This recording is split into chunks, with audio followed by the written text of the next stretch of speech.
Last time we talked about the liabilities part of the balance sheet, which is one of the ways a company raises resources. In this video, we will discuss where a company gets the remaining part of these resources from, namely the shareholders' equity.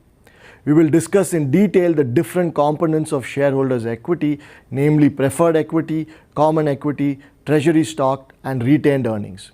We will continue to use Amazon's balance sheet from December 2015 to better understand shareholders' equity. Shareholders' equity is also referred to as net worth. It represents the total equity interest of all the company's shareholders. It mainly includes preferred equity, common equity, treasury stock, and retained earnings. The most important form of equity is common equity. Shareholders having common equity have voting rights and hence are the company's owners. They have the right to select the board of directors, which then appoints the different CXOs who in turn manage the day-to-day operations of the company. At the end of 2015, Amazon had close to 500 million shares of common stock outstanding, each with a par value of $0.01. The value of these shares is 500 million times 0.01, which equals $5 million. When a company sells common shares to the shareholders, the shares are usually sold at a value higher than its par value. The company receives this premium in the form of cash and hence it must be recorded on the balance sheet. This is recorded as additional paid-in capital. It is the premium over the par value that the company receives at the time of the sale of shares to the public. Amazon had additional paid-in capital of $13.39 billion at the end of 2015.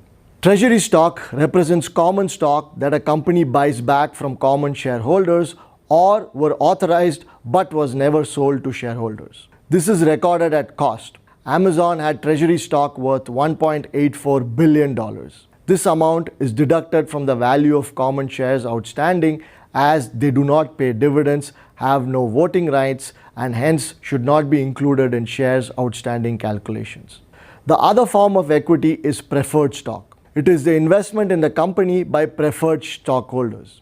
They have priority over common stockholders, which means that the company must pay them dividends before it can pay any dividends to the common stockholders. However, preferred stockholders do not have any voting rights in the company. At the end of 2015, Amazon was authorized to issue 500 million shares of preferred stock, but it had not issued any preferred stock. So there is no value recorded against preferred equity on Amazon's balance sheet. The other important component of shareholders' equity on the balance sheet is retained earnings. This is an aggregate of undistributed profits across all years. The manager has discretion as to how much, if any, of the profits a company makes should be distributed to shareholders, both common and preferred, as dividends. Any part of the profits that is not paid out as dividends is added to the balance sheet as a part of retained earnings. Profits are computed on the income statement, which we will look at in greater detail later in the course. Amazon had retained earnings of $2.55 billion at the end of 2015. Amazon's shareholders' equity also includes other accumulated comprehensive loss for $0.72 billion.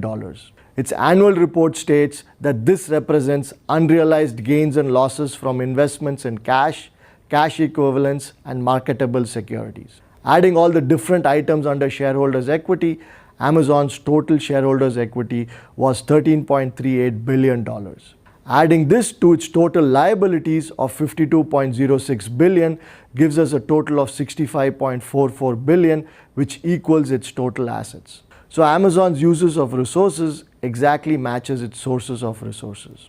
We have talked about the balance sheet in the last few videos.